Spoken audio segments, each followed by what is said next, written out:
Olá, sejam bem-vindos ao Talma, ao vídeo debate do Talma. O Talma é um projeto de extensão do curso de Filosofia, localizado na Universidade Federal Fluminense, coordenado pela professora Alice Bittencourt Haddad. O projeto tem como seu objetivo principal fomentar a produção discente, a partir da revista online para a publicação de artigos, relatos de experiência de bolsistas de extensão, extratos de TCC, além do presente vídeo debate de alunos regressos do curso de Filosofia. Me chamo Matheus Miller, sou discente do curso de Filosofia e sou bolsista nesse projeto de extensão.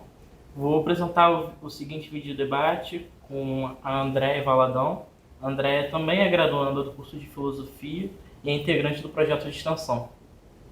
Hoje teremos o privilégio de estrear o nosso primeiro vídeo debate com a nossa colega Rebeca Martins. Obrigada. Rebeca é bacharel e licenciada em Filosofia pela UF, graduanda em Antropologia na mesma universidade, mestre em Ética e Filosofia Política pela UFOP, tendo recebido o prêmio Filósofa de Dissertação de Destaque Acadêmico 2024 pela ANPOF e pela Rede Brasileira de Mulheres Filósofas. Atualmente, faz doutorado na mesma linha em universidade, dando continuidade à sua pesquisa sobre Epicuro. Também é técnica em cozinha profissional pelo Instituto Gastronômico das Américas, o IGA, e Permacultura, formado pelo Instituto de Permacultura e Ecovillage da Mata Atlântica, IPEMA. Rebeca, muito obrigada por ter aceitado o convite. Obrigada a vocês pela idealização do projeto e também por colocar a mão na massa e fazer esses vídeos debates acontecerem, né? Vocês e a professora, em especial a professora Alice também. Então, para começar, a gente queria que você comentasse como foi seu ingresso aqui na filosofia, aqui no curso de filosofia da UF, e quais foram suas primeiras impressões e os desafios quando você entrou na faculdade. Sim. Bom, eu acho que o ingresso na UF, ele começa a se construir muito em oposição ao que eu tinha experimentado antes da UF. Eu passei por uma universidade privada em que eu fiquei nela durante um mês. E nela, sim, eu topei com diversos desafios, também porque não tinha muita, eu acho que, concordância, assim, entre aquilo que eu estava planejando e aquilo que eu idealizava pessoalmente, né?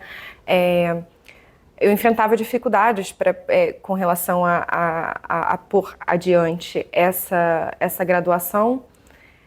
Primeiro porque acontecia numa faculdade no Rio, e eu sou de São Gonçalo, nasci e vivo em São Gonçalo até hoje. Então, assim, eu tinha no mínimo pelo menos 2 horas de distância para chegar até a faculdade. Além de, no fundo, saber que a minha família não ia conseguir sustentar financeiramente esse projeto de uma graduação numa faculdade privada. E também porque, no fundo, eu não encontrava uma verdadeira realização no curso que eu tinha ingressado, que era contabilidade. Então, essa experiência durou exatos um mês, até que eu rompi com isso e entrei no curso técnico de cozinha. E foi mais ou menos no final desse curso, no final de 2015, que eu entrei na UF. A escolha por filosofia foi uma escolha muito, na verdade, sem fundamento, assim. Eu tinha um desejo muito grande de entrar na universidade pública e conhecê-la. E eu resolvi escolher por um curso que poderia ser minimamente benéfico para mim e que comportasse a nota que eu tinha tirado no Enem, né? Então foi uma coisa mesmo, vamos dizer assim, no chute, né? Numa certa tentativa e erro. Quando eu entro na UF, eu entro no semestre de 2015.2, num contexto pós-greve, uma greve longa que a UF tinha passado, né? Eu entro, na verdade, entre a quarta ou quinta chamada, então as aulas já tinham iniciado quando eu entrei na UF, porque a minha nota de fato era muito baixa, né?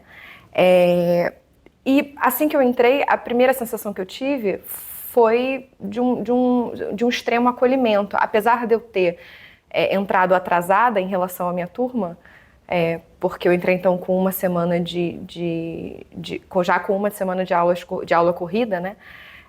Eu encontrei uma amiga, também de São Gonçalo, que a gente tinha feito, sei lá, 1 ou 2 semestres de curso de inglês na minha turma. E, bom, o acolhimento começa por aí, né, de alguém da turma me recepcionando e, portanto, me apresentando outros alunos e outras pessoas. Mas eu também me encantei, talvez, ou enfim, o acolhimento também passa aí pelo acesso à UF, que era muito mais simples e fácil do que a outra faculdade que eu tinha experimentado no Rio. E por um certo encantamento também com o espaço da UF, né? com que é essa faculdade, em especial o campus do Gragoatá. Eu pensei numa espécie de retrospectiva que, na verdade, eu tive e precisei atribuir a minha experiência aqui para entender mais ou menos como foi isso, né? Eu acho que, inicialmente, nesse primeiro momento, a graduação em filosofia era uma espécie de aposta, né? Isso que eu disse para vocês, né? Eu quero encarar a universidade pública e vai ser por aí.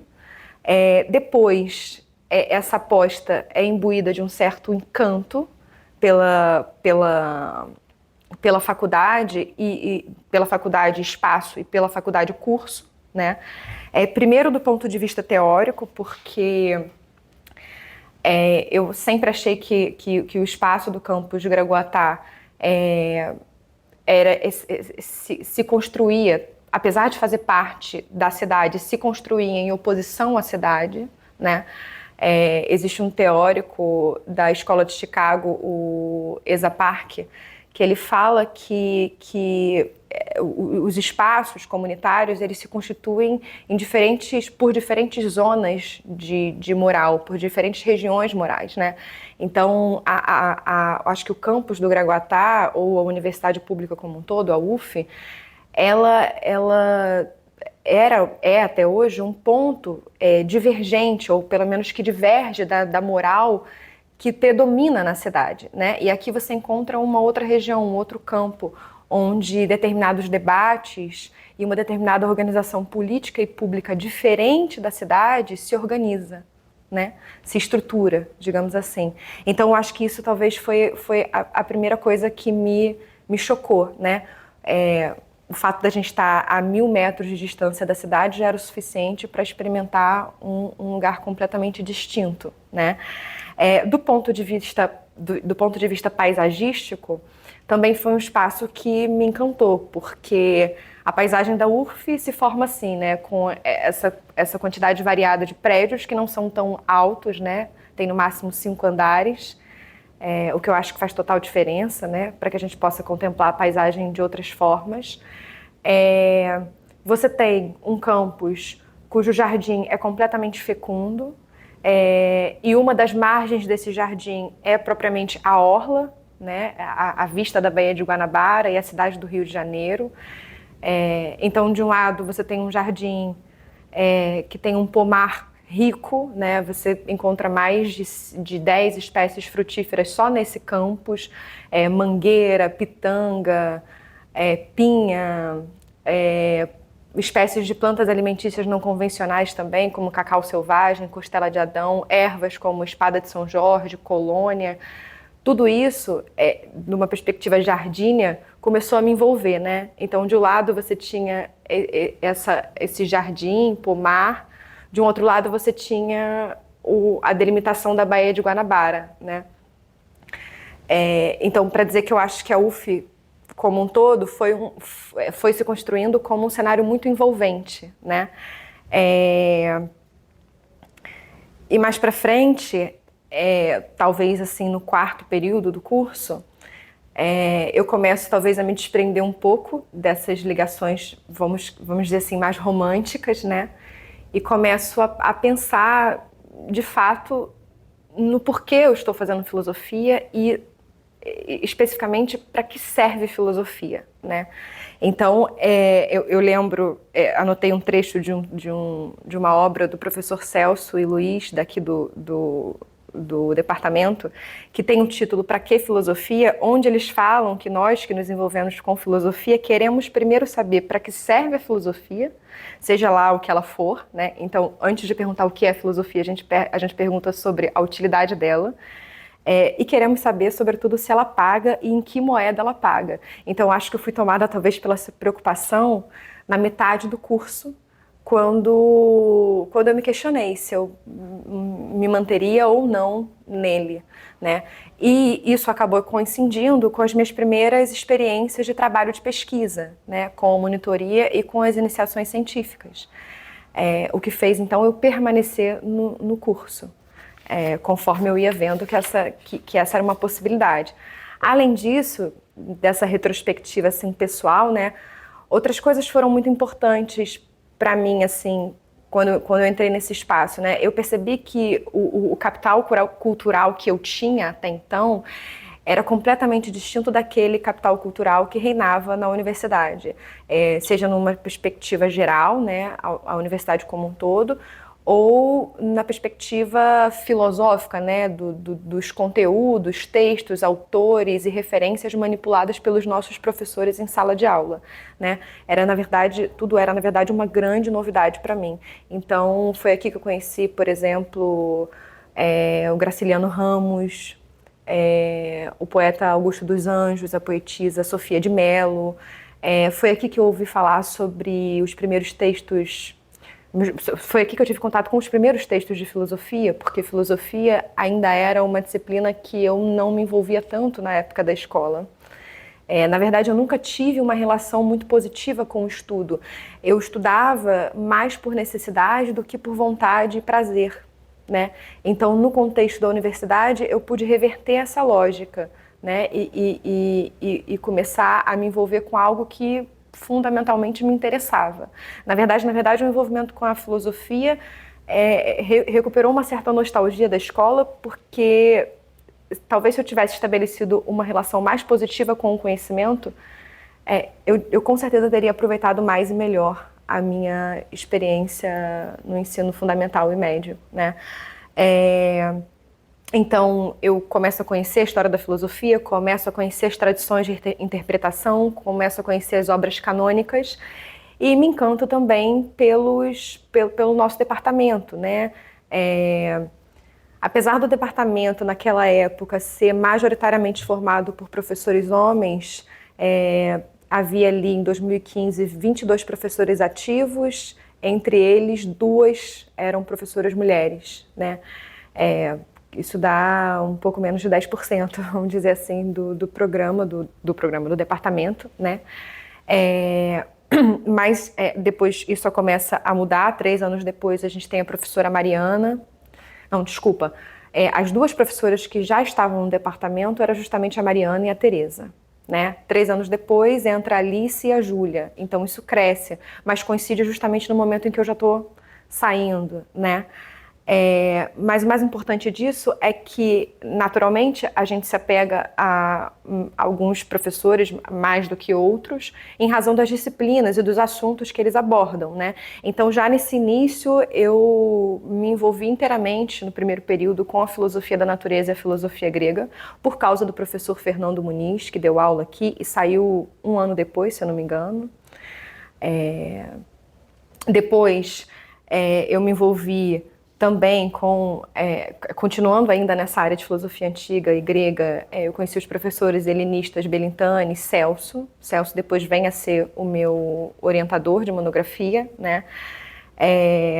Também na área de antiga e contemporânea, eu me encanto pelas aulas do Alexandre e da Teresa, e também um pouco ali de filosofia moderna com o falecido professor Fernando Ribeiro, que eu ainda tive o prazer de frequentar as aulas, e, sobretudo, o professor Tourinho, né?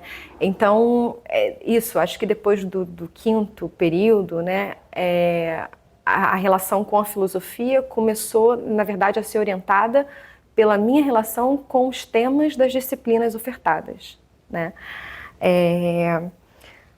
Para dizer que eu acho que, de modo geral, a gente tem um departamento que, no fundo, está preocupado em vulgarizar a filosofia de uma forma séria e acessível, né?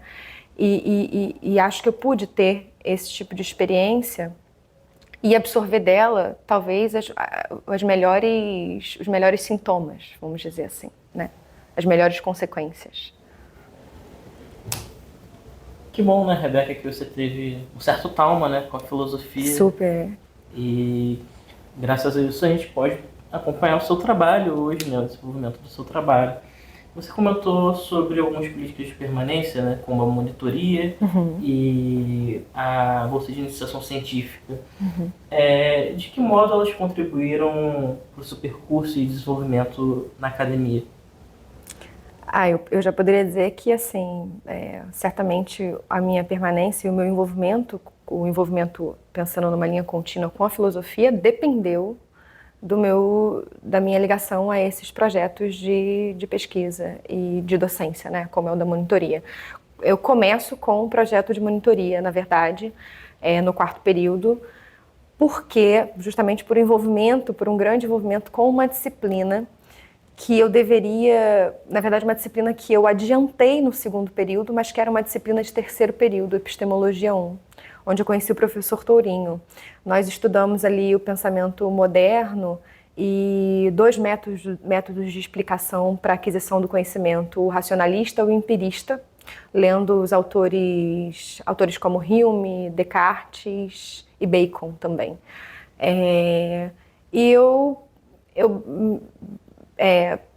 Tive uma performance muito positiva, tinha um prazer muito grande em ler a bibliografia do curso, em especial Descartes, por causa sobretudo as meditações e as cartas dele para a princesa Isabel de Boêmia, que eram cartas e era também um texto, as meditações, acessível, sabe, com uma linguagem formal, claro, mas de fácil compreensão, né?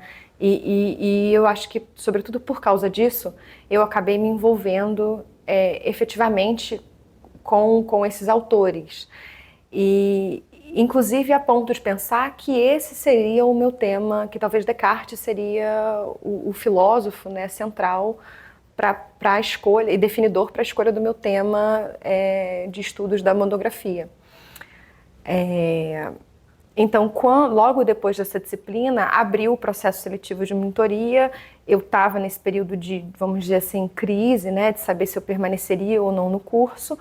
E acho que entrar no processo, passar por esse processo, ter também uma espécie de reconhecimento pessoal, de saber que eu podia comprovar aquele conhecimento que eu tinha adquirido no último período e usar dele materialmente, efetivamente, para me sustentar financeiramente e me desenvolver didaticamente, foi incrível, né? Eu ainda estava fazendo esse processo seletivo com uma grande amiga, então as duas conseguiram passar na seleção e nós duas assumimos a monitoria dessas disciplinas obrigatórias, que eram disciplinas obrigatórias do 2º período, se eu não me engano.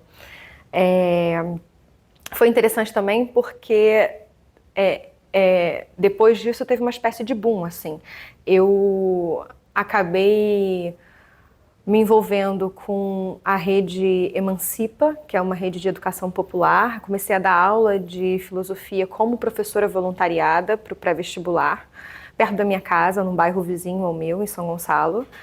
E dentro dessa rede eu conheci outros professores e consegui uma vaga, e aí sim, uma vaga efetiva, como professora de filosofia numa escola no centro de São Gonçalo, o Educandário Cecília Meirelles, onde eu pude dar aula de filosofia para crianças do ensino fundamental 1, mais ou menos dos 6 aos 10 anos de idade. Então, foi de fato assim, uma grande experiência em docência, né?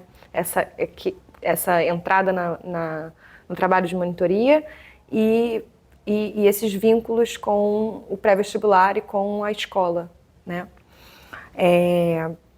A primeira experiência de iniciação científica vem depois, um pouco depois.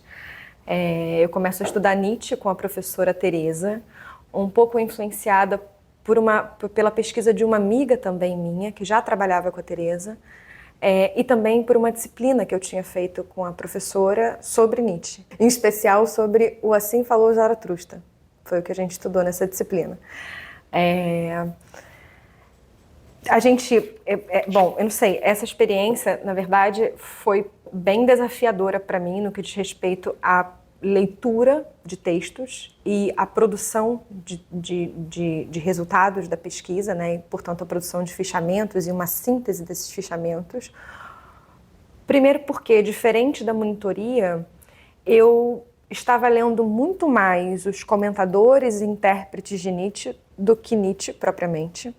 E isso foi um pouco desafiador, porque naturalmente cada área tem a sua própria linguagem, o seu próprio vocabulário, e como até então eu vinha me envolvendo com filosofia antiga e sobretudo com filosofia moderna, esse avanço eu acho que me pegou um pouco de surpresa. Foi desafiador também do ponto de vista pessoal, né? Justamente para aprender ou tentar entender o que é o processo de pesquisa e como eu obtenho resultados das minhas leituras e das minhas interpretações também. Ou enfim, quer dizer, antes, mais importante do que interpretar algo, entender as interpretações existentes. Eu acho que esses foram dois dos grandes desafios. E acho que essa experiência foi marcada sobretudo por isso. Eu lembro de quando chegou o período da semana acadêmica, né, que eu tive que mostrar a síntese dos resultados.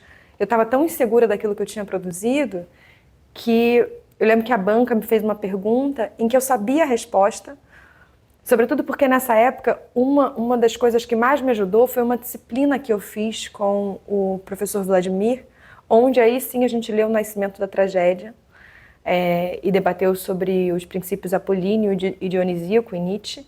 E o amparo que eu não consegui encontrar na minha relação com os textos primários, né, que eram os textos dos autores que falavam sobre Nietzsche, eu encontrava nessa disciplina, né? Porque eu acho que sim, eu estava talvez muito mais pro lado da docência do que da pesquisa. Não que eu acho que essas coisas se diferenciem, né? Mas você pode ter uma ação mais direcionada a um do que a outro, né? Então eu lembro que justamente nessa banca ali da apresentação da semana acadêmica, um dos membros me fez uma pergunta, e era uma pergunta objetiva que eu tinha que depois responder sim ou não, justificar a minha resposta. E eu respondi errado, e ainda justifiquei o meu erro.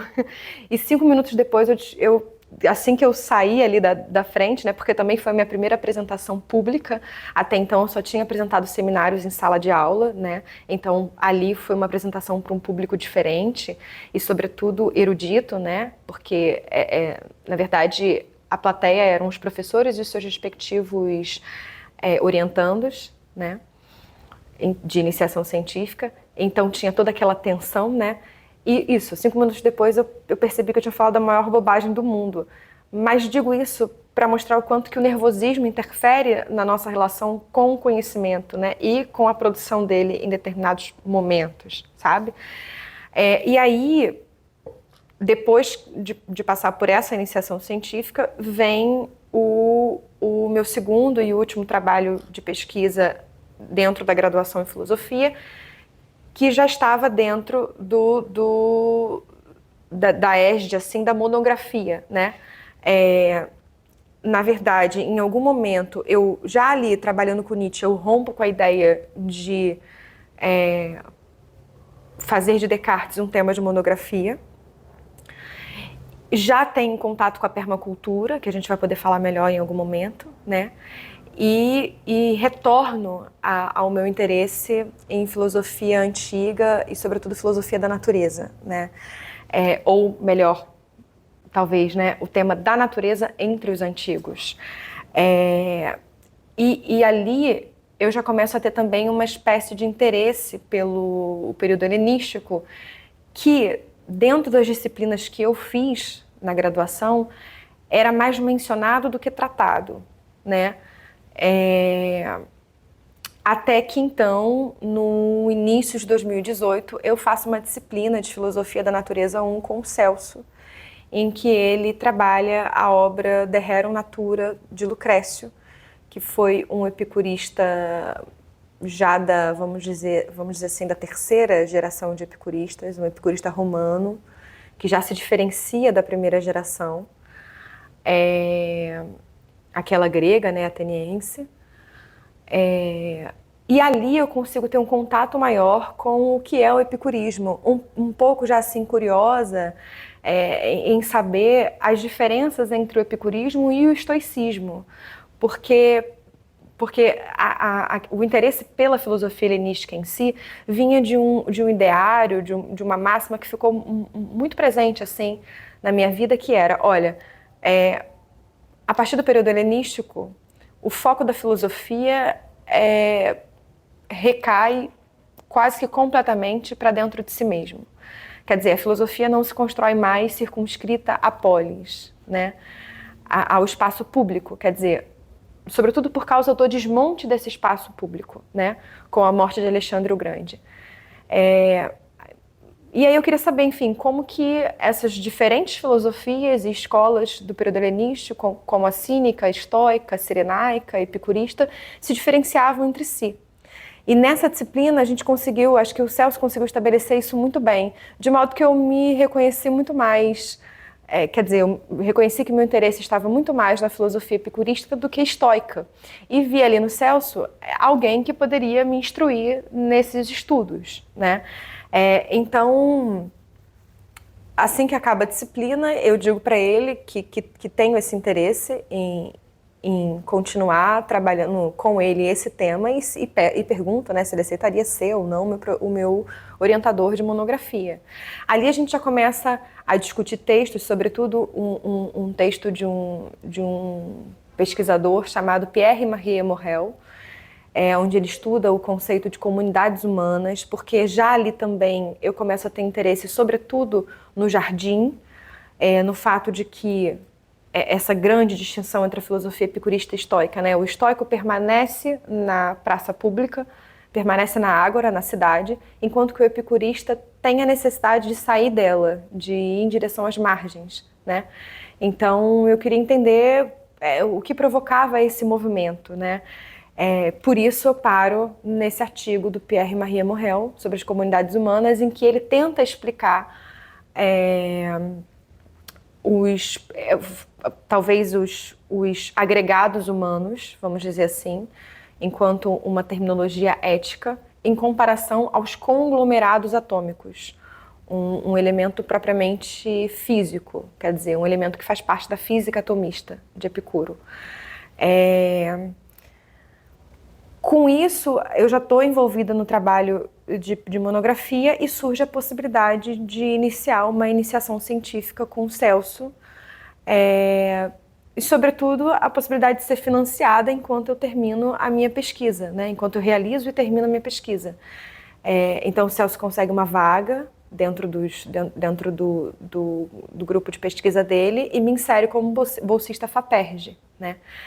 E aí começa, então, talvez mais efetivamente, o nosso trabalho de orientação.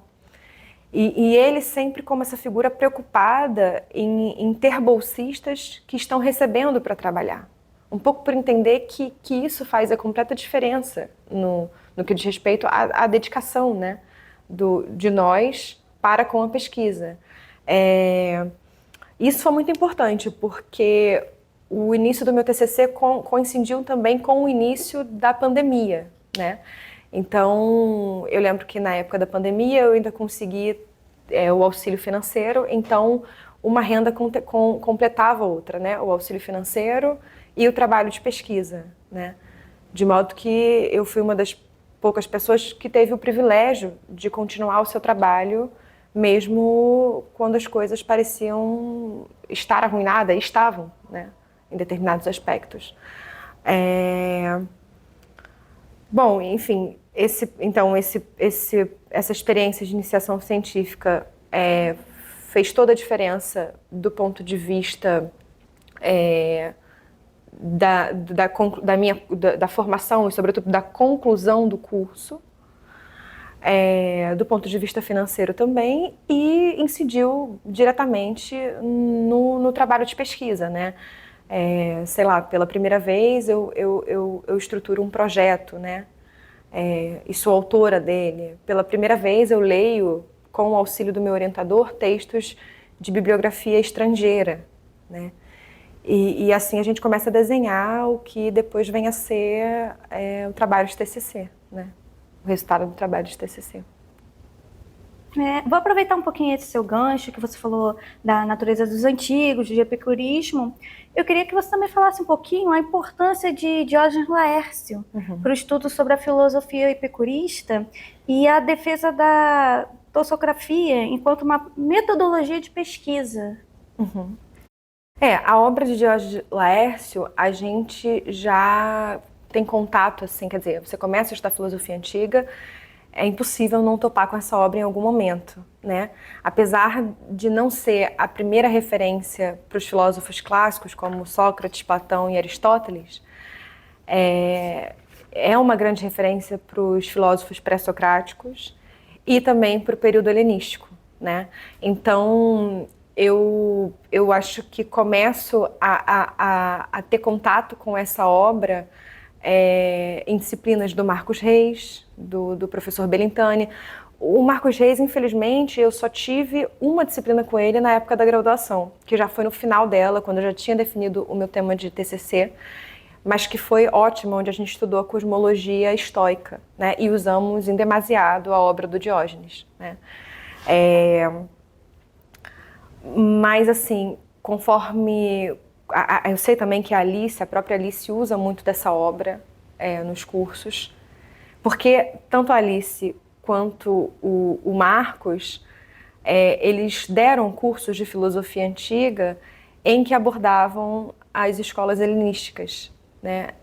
E portanto, usavam da obra de Diógenes quase que de uma forma histórica, né? Também de uma forma histórica e conceitual.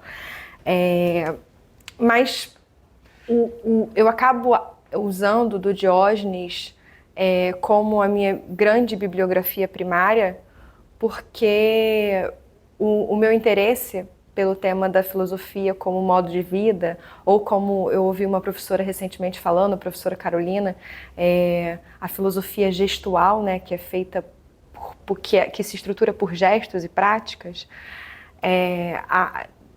portanto, o próprio debate da filosofia como modo de vida incitado por Hadot e também Foucault começa a se tornar um ponto essencial nos meus estudos. E nesse sentido, a obra de Diógenes acaba sendo talvez um prato cheio para quem quer trabalhar esses temas, né? Primeiro, existe quando você fala em filosofia como modo de vida, existe pelo menos, vamos dizer assim, duas grandes vertentes, né?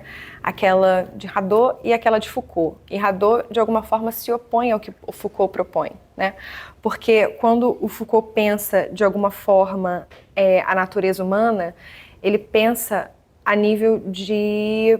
Ele pensa a natureza humana como uma coisa talvez flexível e maleável, né?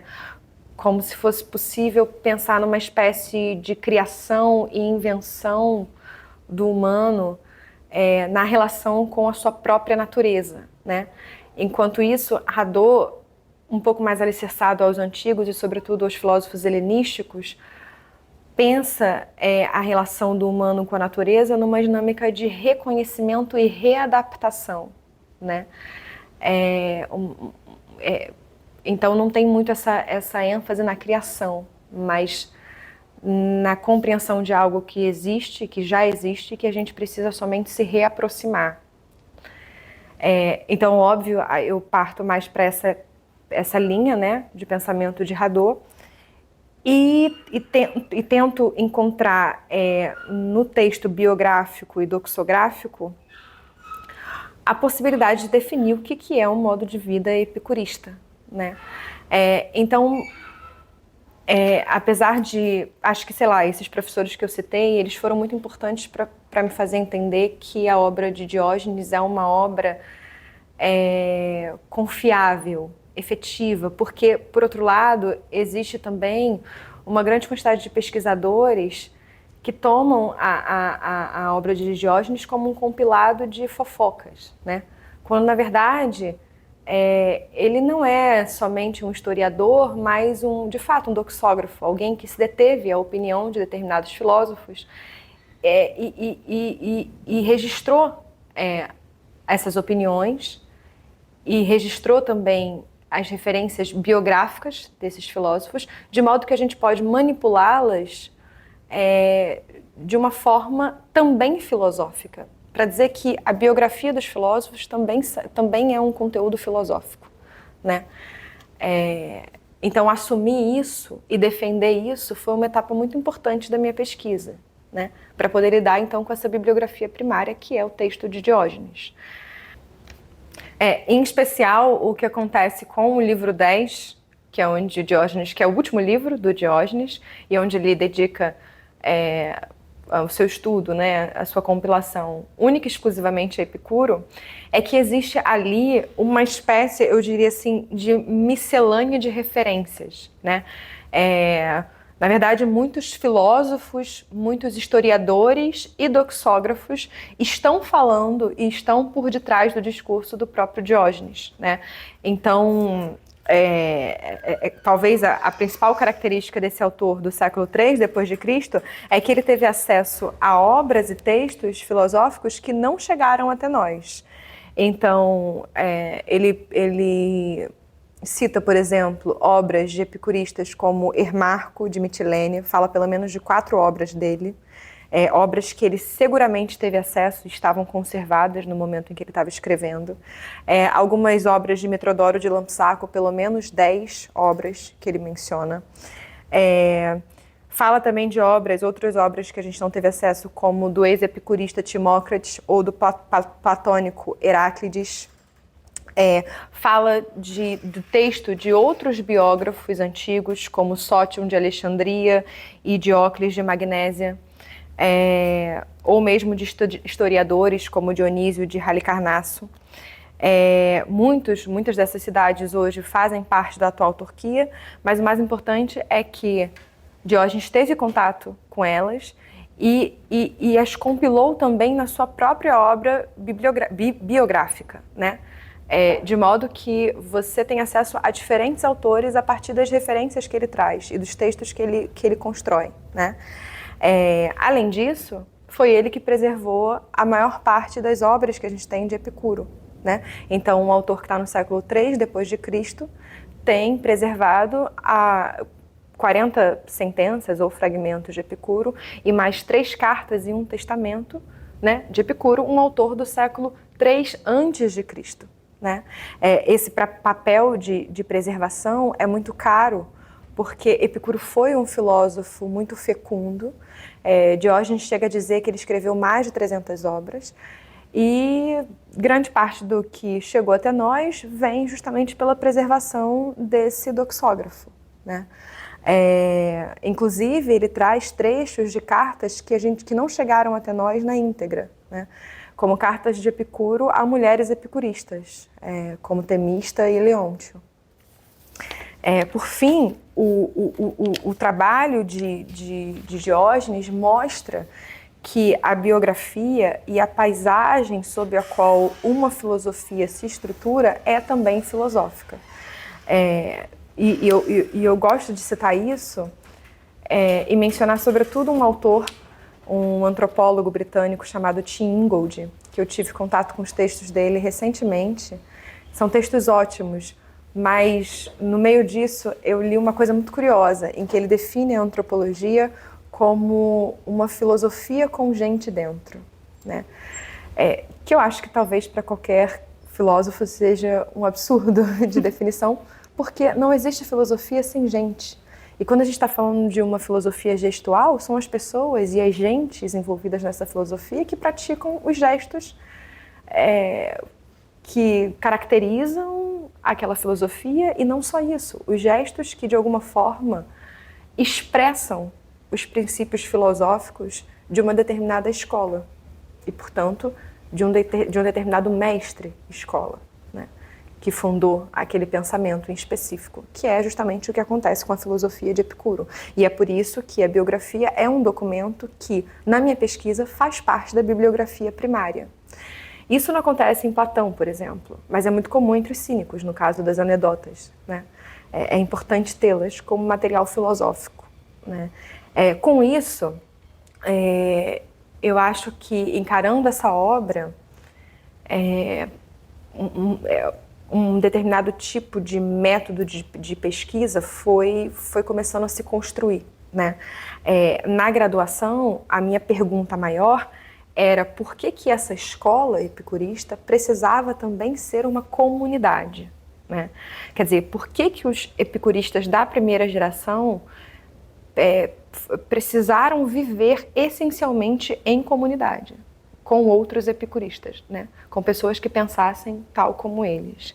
Depois, no mestrado, eu me pergunto como que o desenvolvimento da doutrina dependeu dessa reunião, dessa comunidade, né?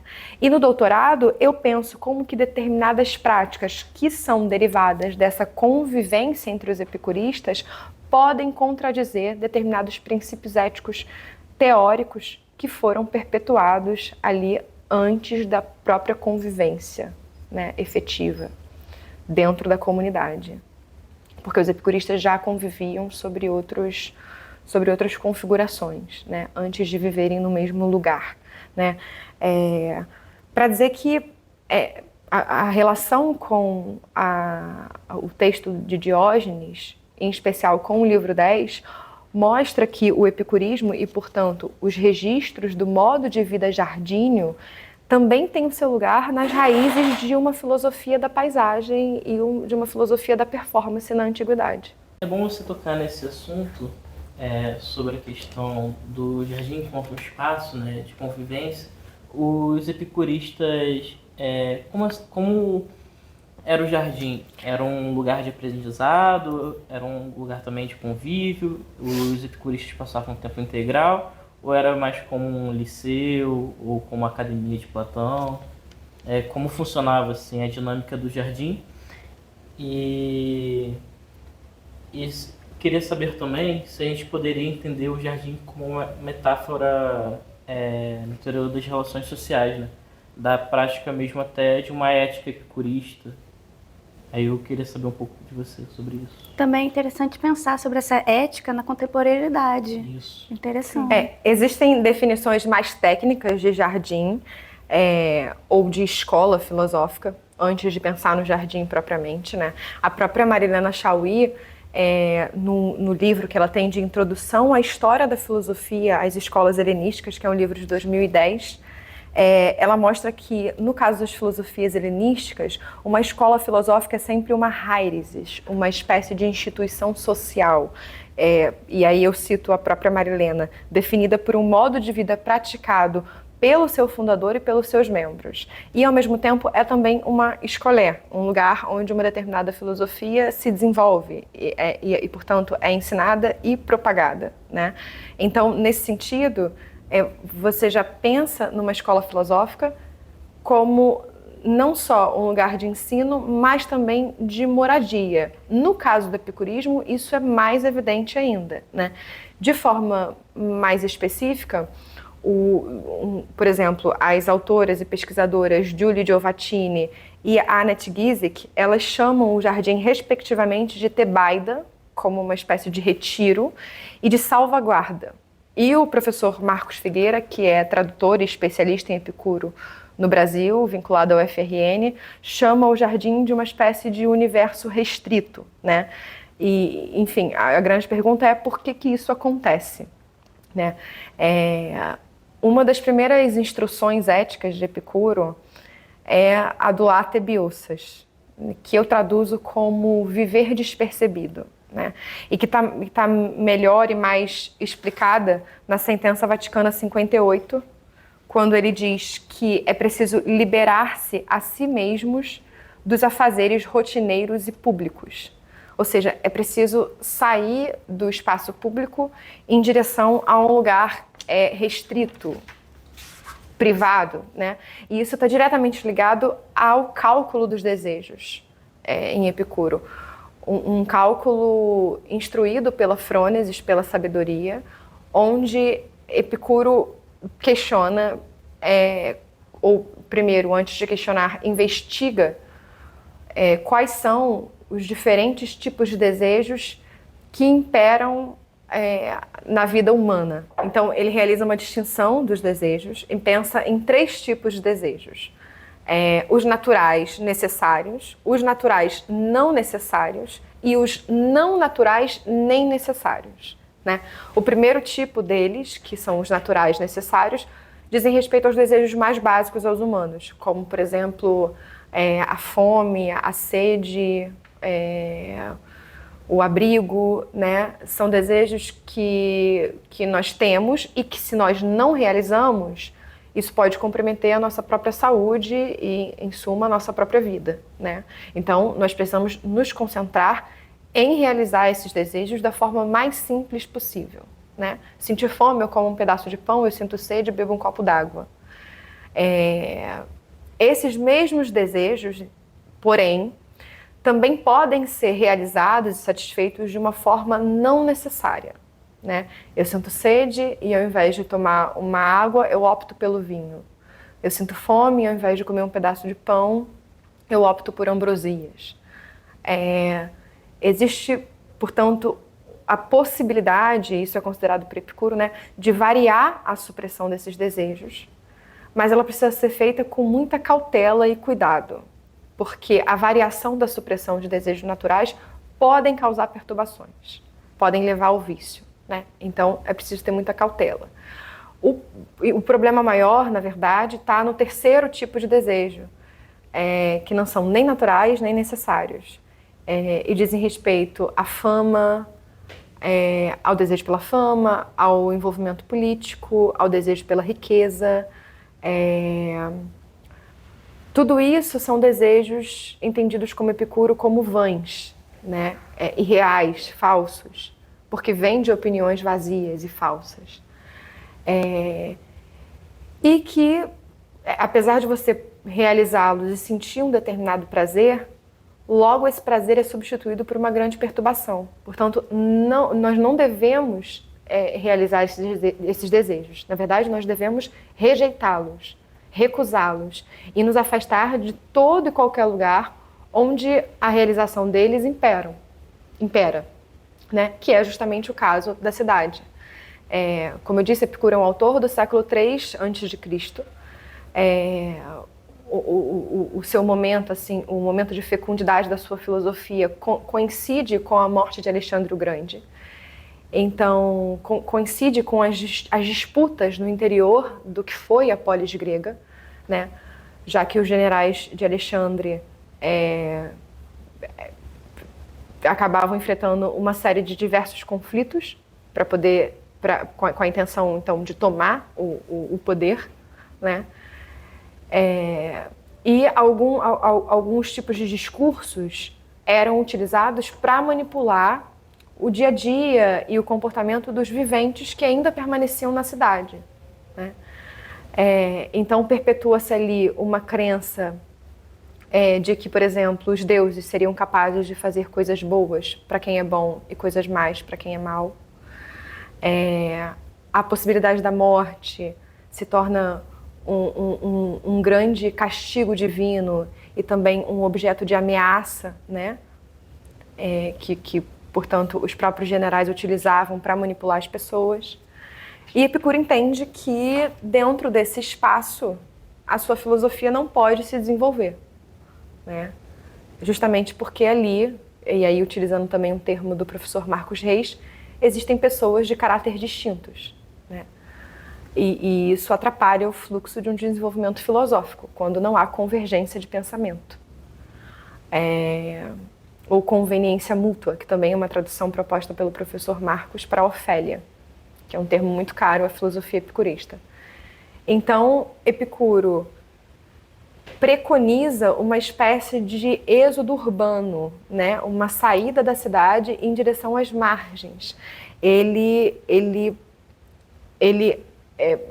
mostra que, naquele momento, naquela conjectura, a sua filosofia só poderia se desenvolver na periferia, né, nos limites da cidade de Atenas. Mas é interessante também dizer que essa não é uma característica única e exclusiva da escola de Epicuro. Na obra The Hellenistic Philosophers, do Long e Sedley, volume 1, existe já nas primeiras páginas assim, uma espécie de mapa das escolas filosóficas de Atenas. E lá a gente vê que a academia, na verdade, está situada mais distante do portão da cidade, dos muros da cidade, do que o próprio jardim. Então, ter escolas filosóficas longe do centro da cidade era uma coisa relativamente comum. O que diferencia Epicuro, na verdade, é o período em que ele está localizado e as motivações, as razões que o fez sair desse espaço e ir sair do espaço público e ir para o espaço privado. E é interessante também notar que é uma propriedade privada, né, que Epicuro adquiriu, mas essa compra foi coletiva, né, ele teve ajuda de outros epicuristas e também dos pais, né, de algumas finanças próprias, né, da família. E apesar de ser um espaço privado, nesse sentido de ter sido comprado por uma única pessoa, apesar das diferentes origens desse dinheiro, né, foi comprado por 80 minas, que era uma quantidade bem considerável na época, ele era um espaço público, aberto a toda pessoa que estivesse disposta a aderir à doutrina e ao modo de pensar da doutrina, né? Porque os epicuristas não se relacionavam com não epicuristas. Também por isso eles saem da cidade, né? Pelo menos essa primeira geração, que é onde eu concentro os meus estudos, né? Eu acho que, de certa forma, essa máxima do vive despercebido e, portanto, do viver distante da cidade, dentro do próprio epicurismo, ganha uma certa flexibilidade. E ela tem outras... ela é manipulada, né, ao longo dos anos por outros epicuristas. Por exemplo, a própria geração de epicuristas romanos já trazem algumas distinções. O próprio Lucrécio, que eu já mencionei, que escreveu De Raro Natura, já começa por aí, na verdade. Quer dizer, uma das instruções do sábio na primeira geração de epicuristas era que o sábio poderia ler poesia, mas não chegava a compô-las, né? Então, a figura de Lucrécio já é controversa, começando por aí, porque o texto dele sobre o epicurismo, o De Raro Natura, é um grande poema, né? E ele escreve esse texto para Mênio, que é um político e orador romano, né? Então, ele está, de alguma forma, envolvido com a política e conversando diretamente com alguém que pratica esse tipo de desejo, né, no centro da cidade. Ou mesmo o próprio Filodemo, que também é um epicurista romano do século I a.C., ele, de alguma forma, também está ligado à política, apesar de ter estudado no jardim com um dos últimos escolarcas. Ele tem obras e não chega a ter um tratado político, mas nessas obras ele fala sobre o ideal de um bom governante, né? Também tem um tratado econômico importante, apesar de optar sempre pela moderação e pela vida autossuficiente, ele tem um tratado econômico e trabalha conceitos e termos propriamente políticos, né? A questão hoje, então, enfim, não só como que o vive despercebido foi uma máxima para a primeira geração de epicuristas, mas também como que ela foi adaptada ao longo dos anos, mas também como que nós podemos nos apropriar dessa máxima e adaptá-las ao nosso dia a dia, né? Essa ideia de microcosmo, na verdade, eu tive contato aqui na UF, num mini curso que o Marcos, especialista em Epicuro, né, que eu já mencionei, da UFRN, ofertou pra gente, né? E ele falava justamente sobre isso, quer dizer, existe talvez grande parte de nós hoje, tope com a impossibilidade, assim, de praticar o êxodo urbano. Ou não só isso, né? A falta de desejo de sair da cidade, mas ao mesmo tempo de viver uma vida mais tranquila, né? E em acordo com a natureza, ainda que dentro de um centro urbano, né? Essa ideia de microcosmo ou de universo restrito pode ajudar com isso, né? Não só porque a gente pode imaginar que uma sala de aula é um jardim, ou que numa mesa de bar também se configure um pequeno jardim, mas também porque a gente pode utilizar dessa triagem dos desejos feita por Epicuro para lidar também com a manipulação dos desejos atualmente, né? Quer dizer, o desejo de compra próprio do capitalismo está completamente fundado na criação de necessidades que são falsas e irreais, né? Então, não saber gerir e gestar os seus próprios desejos é, de alguma forma, se entregar ao modo como ele é perpetuado no ambiente em que você vive, né? Se você pode usar de algum tipo de filosofia ou de teoria para filtrar esses elementos tão comuns no nosso dia a dia, talvez isso também possa ajudar de alguma forma a você ter uma vida perto ou tal qual aquela que foi reproduzida lá em 3 a.C., né? Para dizer que eu acho que a leitura do epicurismo, de alguma forma, fornece para a gente técnicas, ferramentas que podem orientar a realização de uma vida feliz, porque, em muitos aspectos, o conteúdo da filosofia epicurista é atemporal, né?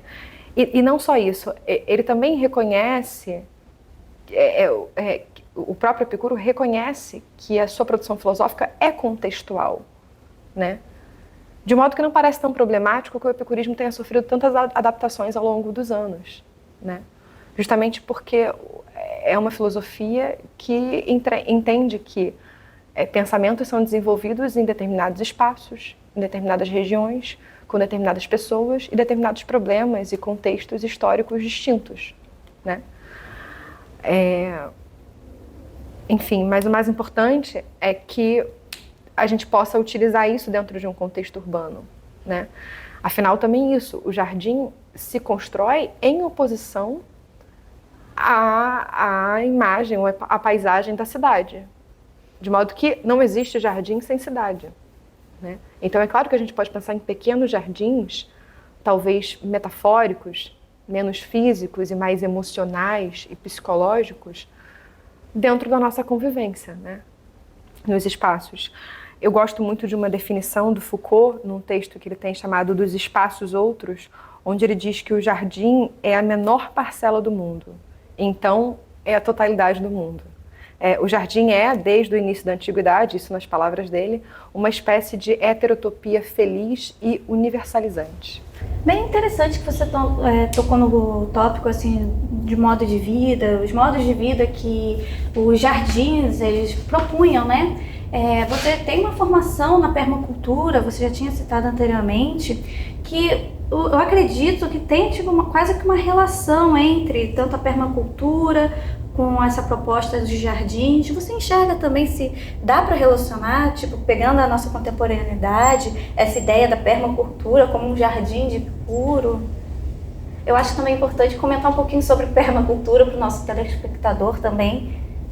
Eu acho que eu sempre me interessei sobre a possibilidade de transpor os conteúdos que a gente aprende na filosofia, de modo a utilizar aquilo que a gente aprende com ele para viver melhor, sobretudo depois de descobrir que pensar bem não é necessariamente agir bem. Entre uma coisa e outra existe muita disciplina, muita moderação, muita dedicação.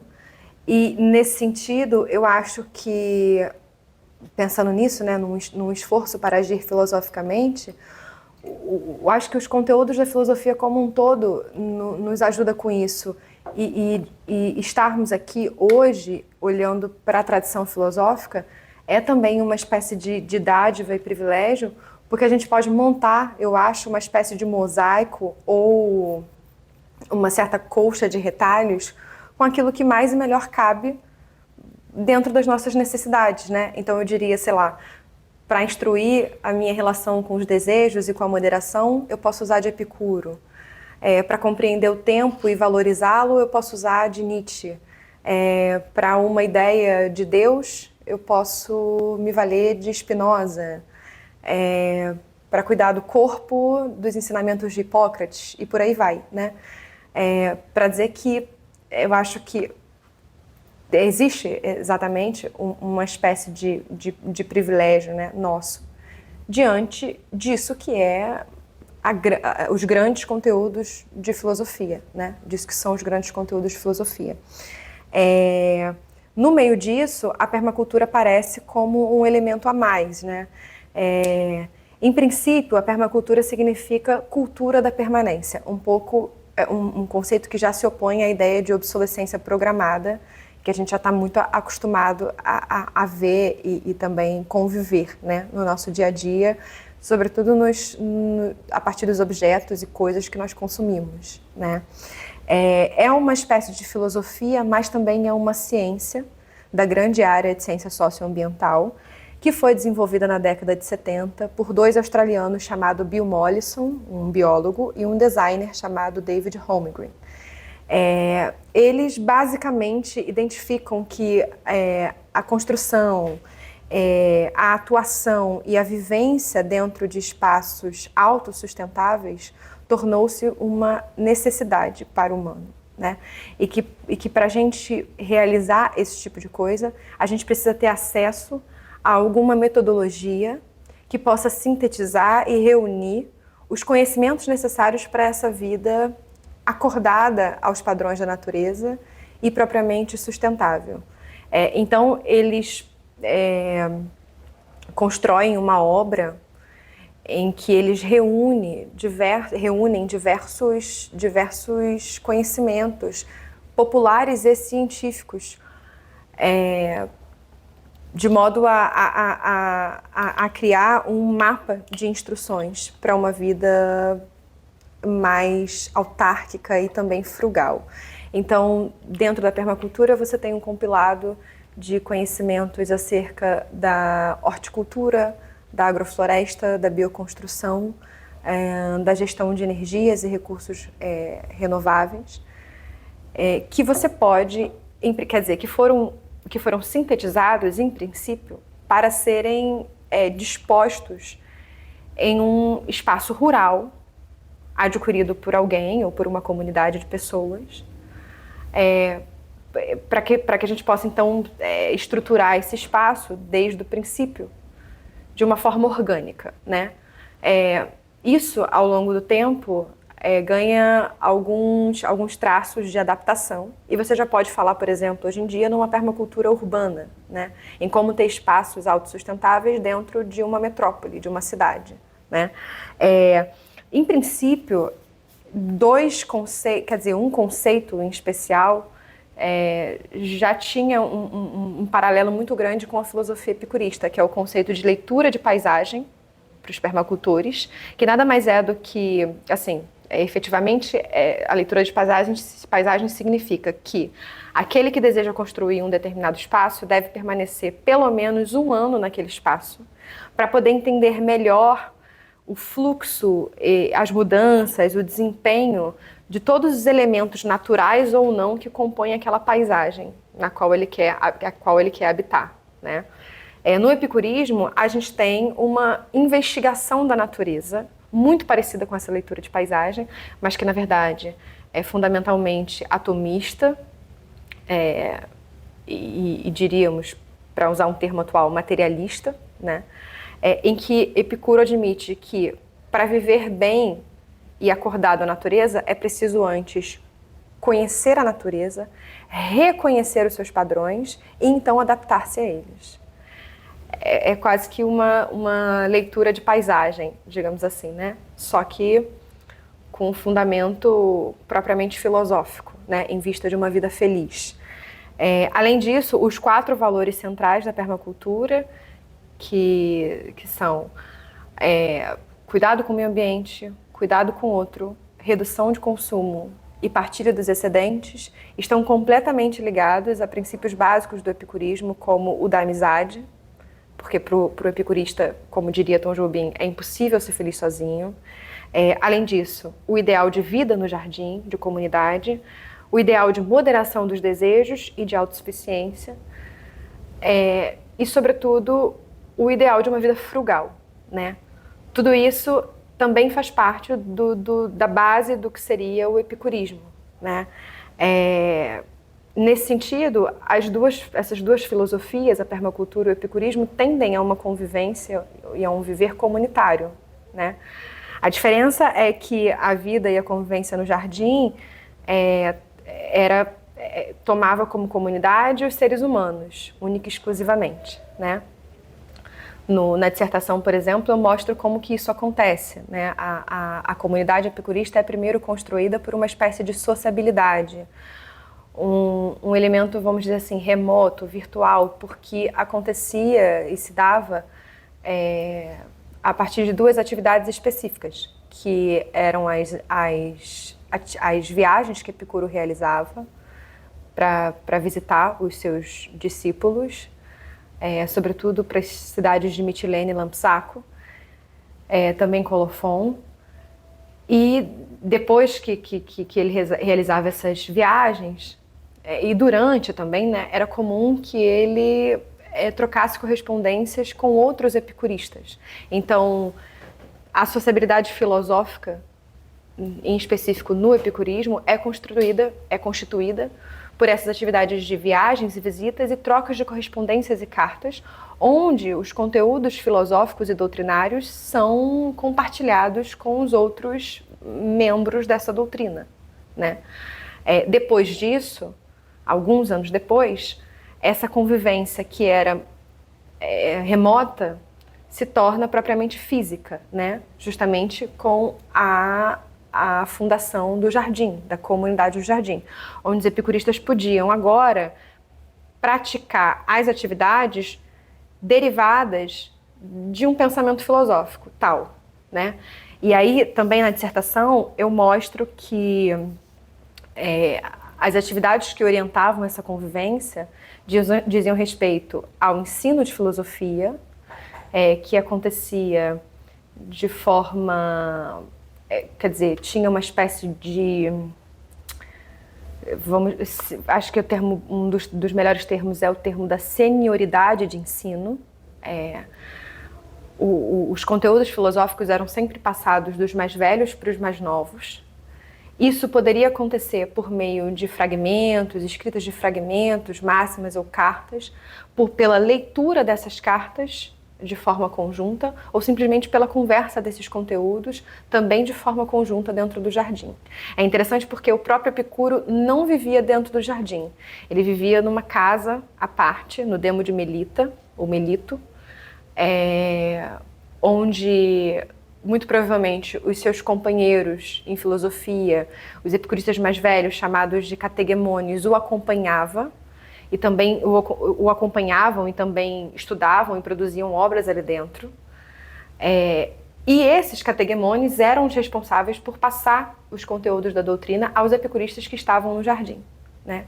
Então tem uma certa temporalidade do ensino, né? Quer dizer, aquele que é mais maduro na doutrina é aquele que passa os ensinamentos para os neófitos, né?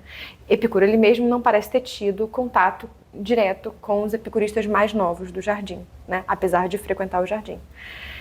Então, existem essas atividades de ensino, existe também as atividades em prol da autossuficiência da comunidade.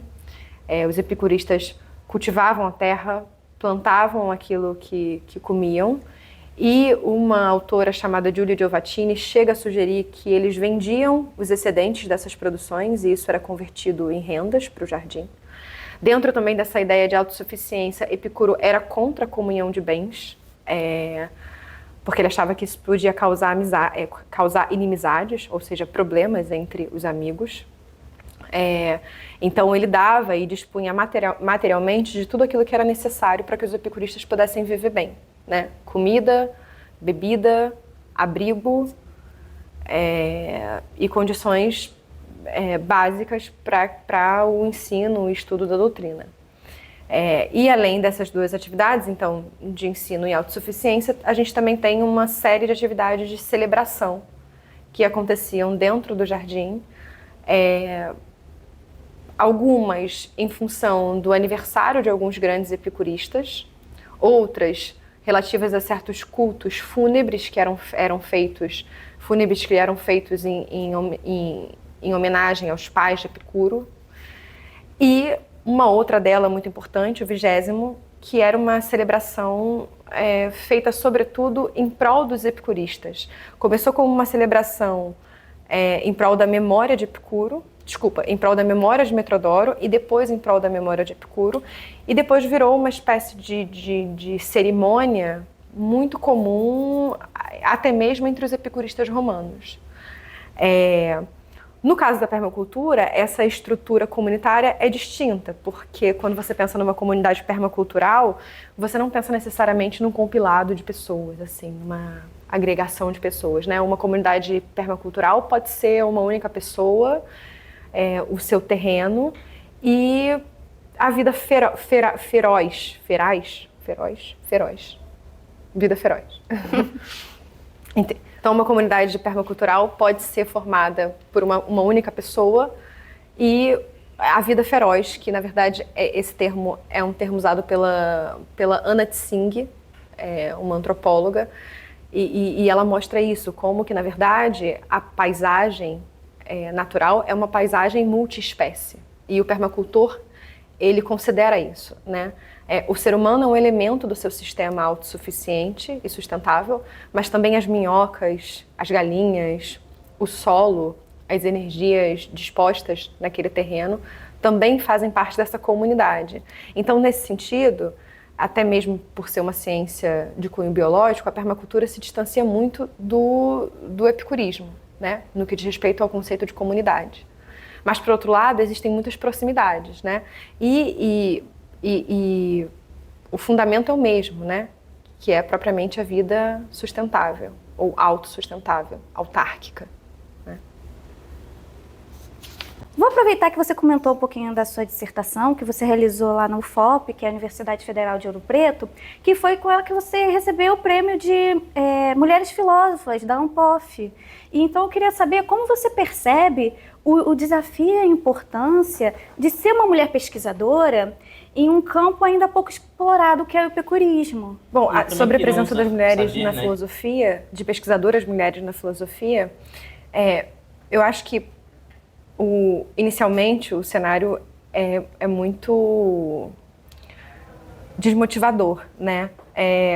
Teve uma pesquisa publicada em 2019 pela professora Carolina Araújo, chamada 14 anos de desigualdade, mostra, na verdade ela faz uma espécie de investigação, considerando o número de estudantes de filosofia entre os anos de 2004 e 2017, e ela mostra que as mulheres compunham 36% das graduações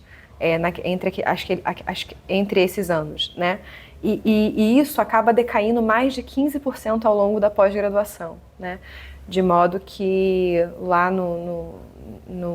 já na égide do doutorado, você tem, sei lá, 20% de pós-graduandas envolvidas, né? Eu lembro de ter falado que no nosso departamento, na época que eu entrei, menos de 10% eram mulheres, né? Então a tendência parece que é cair cada vez mais. Por outro lado, é isso, apesar da tendência parecer essa, eu não posso deixar de dizer que, enquanto eu estava na graduação, eu vi outras mulheres professoras entrando dentro do nosso departamento. E hoje também o movimento de fortalecimento e, portanto, de permanência dessas mulheres, um fortalecimento para a permanência dessas mulheres dentro da academia tem crescido cada vez mais. E a rede de mulheres filósofas é uma expressão disso, né? Porque eu acho que a permanência, a realização, a reprodução e a divulgação do trabalho de uma mulher dentro da filosofia é, de fato, uma preocupação pessoal de qualquer um que ocupe o lugar desse sujeito, ou seja, de qualquer mulher que esteja na filosofia fazendo isso. O que a rede mostra é que, na verdade, essa preocupação não é só individual, mas comunitária, né? É uma preocupação de muitas, né? E que exige uma manutenção comunitária também, porque nós podemos reconhecer e potencializar os nossos trabalhos entre si, né? Então, sem sombra de dúvidas, ter participado desse prêmio,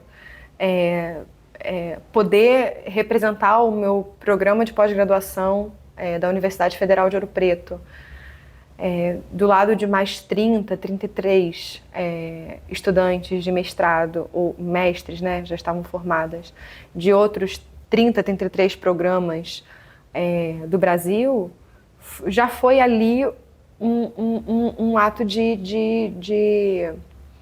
com certeza de conquista, né, eu já senti que eu estava ganhando alguma coisa quando isso aconteceu, né? Eu já fui suficientemente agraciada só por poder estar representando o meu programa. E aí, ter como resultado disso a possibilidade de vencer, né, o prêmio, foi mais impensável e incrível ainda. Eu lembro que assim que eu recebi o prêmio, eu passei por uma fase quase que de renovação de votos com o meu próprio trabalho, entendeu? Porque eu não conseguia acreditar que aquilo estava acontecendo. Eu passei o final de semana lendo aquilo que eu tinha produzido, para poder entender assim, como é que eu consegui chegar até ali, né? Então, sem sombra de dúvidas, isso se torna um grande incentivo, né, uma grande esperança para que eu possa continuar a realizar o meu trabalho, mesmo que em alguns aspectos eu tenha poucas perspectivas e expectativas, né? E além de tudo, quer dizer, além disso entrar como um ponto crucial na construção do meu currículo, a grande contrapartida do prêmio é você poder publicar a dissertação em formato de livro, né? Algo que também até então era impensável, né? Imaginar que alguma coisa que eu produzi textualmente pudesse virar finalmente um livro, né? De modo que, sei lá, eu vou ter... É claro que a dissertação já é um resultado físico e efetivo e material, né, do seu trabalho, mas a possibilidade de publicar um livro, de colocá-lo em circulação nesses formatos, é realmente algo que faz completa diferença, né, na experiência de uma mulher envolvida com a filosofia, ou com o estudo de filosofia, né. E também queríamos saber, né, que a partir da sua trajetória, como você enxerga essa projeção e a possibilidade de mais pessoas se interessarem e aderirem a essa área específica da filosofia, né? O período helenístico já é pouco estudado se comparado à filosofia antiga como um todo, né? Quer dizer, a outros períodos da filosofia antiga como um todo. Dentro das escolas helenísticas, sem sombra de dúvidas, a mais popular delas é a estoica. E isso acontece por diferentes razões. Uma delas é a razão, uma dessas razões é histórico e cultural, digamos assim. Porque o estoicismo ele foi muito mais popular dentro do pensamento romano e depois na cultura ocidental também. E, além de tudo, se comparado ao epicurismo, era uma filosofia da vida pública e não da vida privada, né? E, nesse sentido, ela pode ter sido mais acessada, né? E, portanto, mais popularizada. Isso faz com que o texto dos autores estoicos, ao longo do tempo, ao longo da história, sejam mais valorizados, portanto, mais lidos, traduzidos e perpetuados do que, e preservados do que os textos dos autores epicuristas, né? Apesar de terem sido muitos também, né? Na faculdade, assim, eu só topei com o epicurismo em sala de aula, assim, um curso único exclusivamente sobre epicurismo, quando eu estava no mestrado. Foi numa disciplina, na verdade, do programa de pós-graduação da UFRJ, dada pelo professor Santoro, em 2021, se eu não me engano, onde ele traduzia alguns textos de Epicuro, na verdade, os textos presentes no Diógenes Laércio. Antes disso, eu não consegui, além da disciplina com o Celso, né, sobre Lucrécio, eu não consegui fazer nenhuma disciplina que trabalhasse o epicurismo, mas, como eu já disse, eu sei que professores como Marcos e Alice e o próprio Belintani colocavam essa escola dentro do planejamento das suas disciplinas de filosofia antiga, optativas ou não, né? Mas eu não tive a oportunidade de aprender essa escola com eles, né? Só depois de já ter me envolvido com o epicurismo que eu comecei a fazer algumas disciplinas com o Marcos e o Belintani, em que eles também trabalhavam o epicurismo. Então, para dizer que assim, não é impossível sair da faculdade sem ter lido Epicuro. Isso é bem comum, né?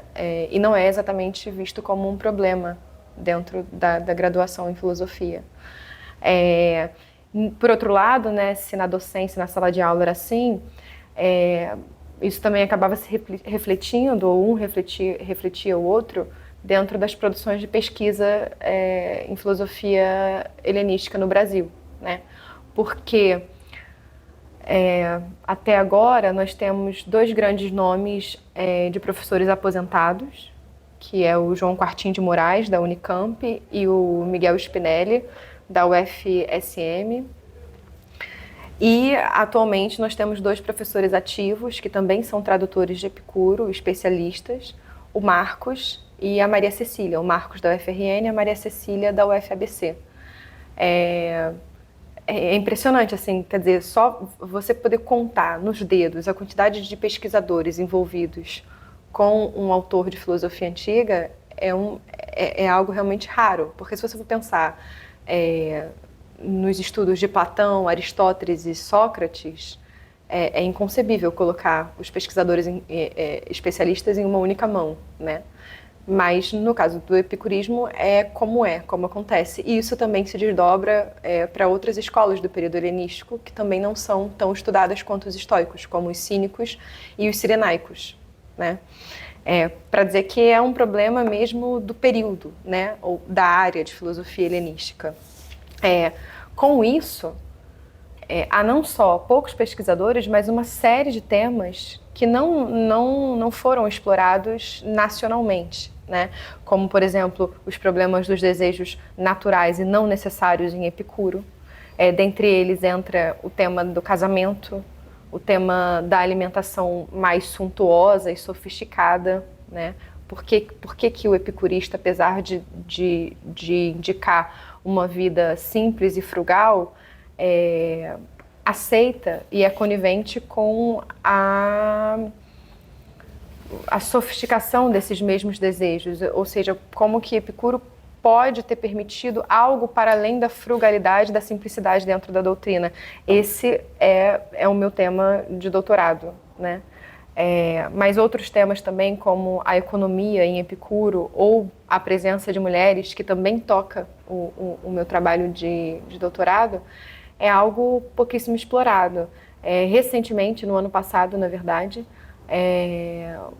um graduando, hoje já graduado, chamado Tyson, da Universidade Federal do Maranhão, produziu uma monografia só sobre mulheres em Epicuro. É quase um catálogo, assim, dos nomes relacionados à doutrina. E também uma grande amiga minha, Raquel, ela publicou um verbete sobre uma das mulheres epicuristas, Leôntio, no blog da Unicamp.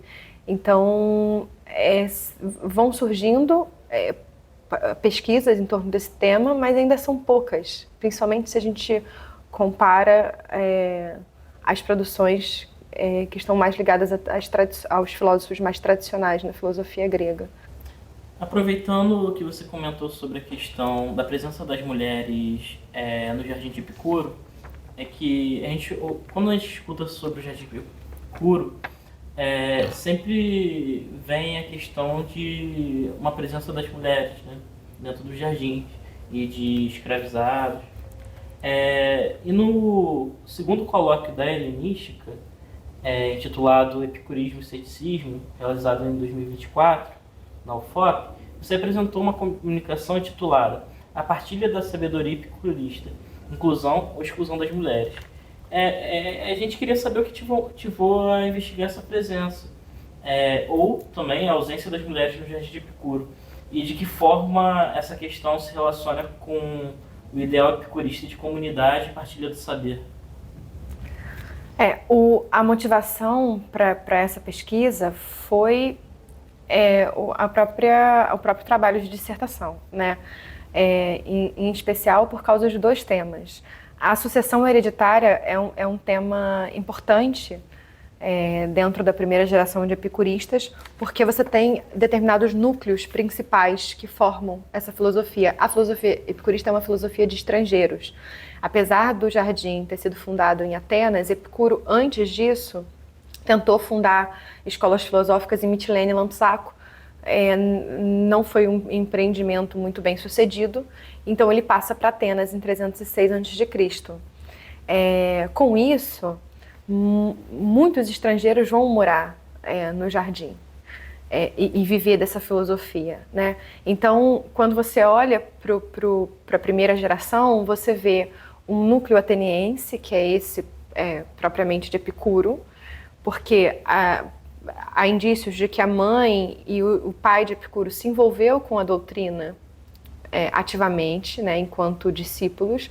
Com certeza, os seus 3 irmãos foram seus discípulos.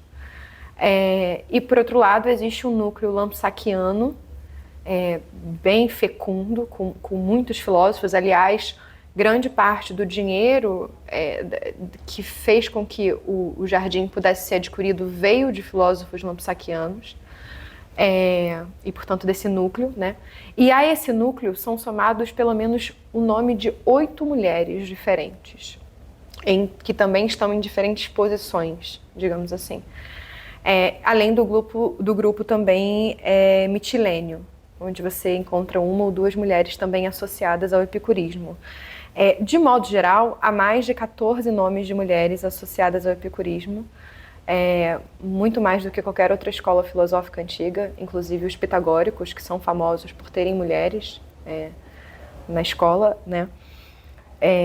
Entre essas 14 mulheres, você tem as matriarcas desses núcleos, portanto, a mãe de Epicuro, a mãe de Metrodoro, que foi um grande epicurista também.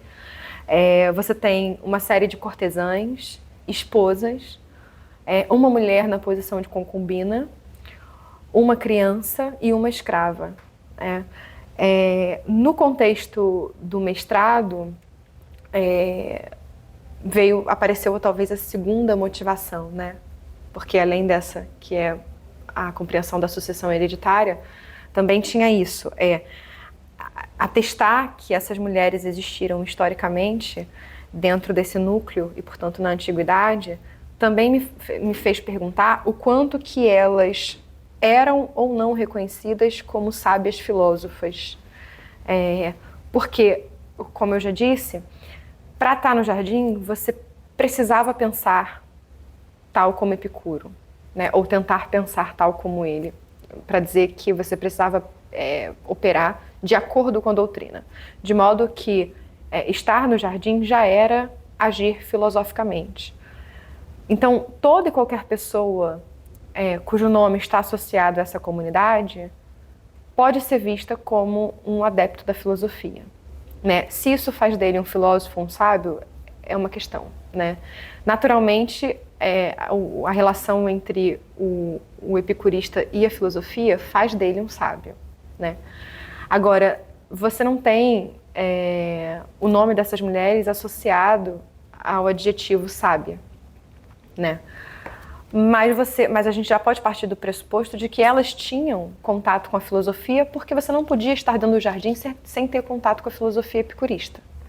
Então, elas já realizavam uma atividade filosófica, né? Eu queria saber o quanto elas eram proativas filosoficamente ou não. O quanto que essas mulheres, esses diferentes nomes, chegavam ou não a serem reconhecidas como sábias, né? Sobretudo porque as suas figuras, principalmente aquelas que estão mais vinculadas aos epicuristas de forma sexual e objetificada, nas posições de esposas, concubinas ou cortesãs, contrariam um princípio básico da doutrina. Porque, para Epicuro, o sábio não deveria nem se casar, quer dizer, deveria evitar o casamento, não deveria ter filhos e deveria também evitar as relações amorosas, né? A pergunta é, como que isso coaduna com o fato de que tinham mulheres nas posições de esposas, mães, como isso coaduna com o fato de que dois grandes epicuristas, como como Leonteu e como Metrodoro, tiveram filhos, né? E como você tem mulheres associadas com esse tipo de vínculo aos epicuristas, né? Isso é um problema doutrinário, né? E é justamente essas controvérsias que caracterizam o meu principal objeto de estudo no doutorado, né? É interessante porque, apesar desse tema ser pouco explorado no Brasil, ele já foi tratado de muitas maneiras por outros autores e intérpretes do epicurismo, né? Franceses, italianos. E isso, de alguma forma, essas interpretações, elas aconteceram, né? Mais ou menos no mesmo contexto da segunda onda do feminismo. Então, em 1954, por exemplo, a gente tem um autor chamado De Vitte, que defende que as cortesãs estavam no jardim enquanto companheiras dos epicuristas e as escravas, né, as mulheres na posição de escravas, estavam servindo as cortesãs. Depois você tem Sedley, em 76, sustentando a ideia de Epicuro como uma espécie de precursor da educação popular, já que tinham crianças e escravos participando das atividades filosóficas do jardim. Frischer vem também, em 1980, concordando com isso e pensando que o jardim tinha uma total abertura para as mulheres, de modo, inclusive, que as próprias instruções filosóficas seriam adaptadas a cada uma delas e suas respectivas categorias. E isso acaba, se intensificando mais ainda em 89, quando Schneider diz que o jardim é reflexo de uma certa emancipação das mulheres, né? Quase como dizendo que se os epicuristas descartam a teologia tradicional, eles também poderiam descartar determinadas hierarquias sociais e as mulheres teriam direitos próprios dentro do jardim. Esse tipo de interpretação já foi revista, né? E, por exemplo, a Pamela Gordon defende que não tem como comprovar isso, né? Que as mulheres, de fato, estavam nas posições de filósofas e não sofriam com as significações, quer dizer, não sofriam as características mais morais e sociais das suas próprias características, das suas próprias condições, né? Quer dizer, vou reformular isso. É difícil a gente achar que só porque se trata do período helenístico que as mulheres agora possuem as suas condições sociais e morais completamente diluídas, né? A objetificação e a excessiva sexualização desses personagens continuam acontecendo. De fato, existe uma ou outra flexibilidade, né? Mas é errado pensar que você tem uma completa dissolução das condições sociais dessas mulheres dentro do jardim.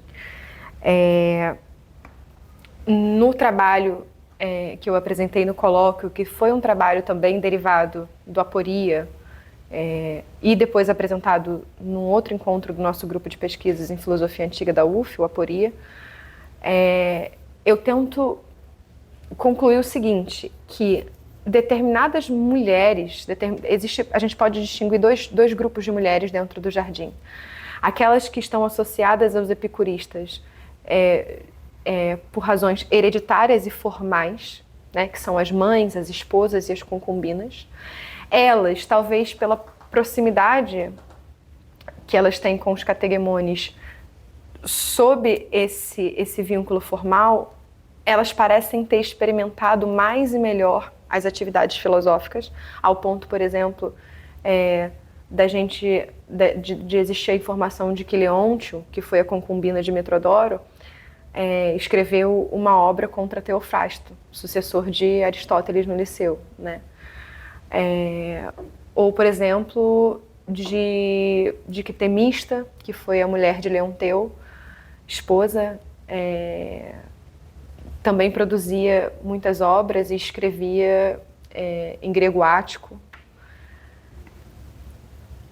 E, por outro lado, se a gente tem esse grupo de mulheres que estão associadas a alguma proatividade filosófica, existe, por outro lado, um grupo de cortesãs que estão unicamente identificadas nos textos sobre a vida de Epicuro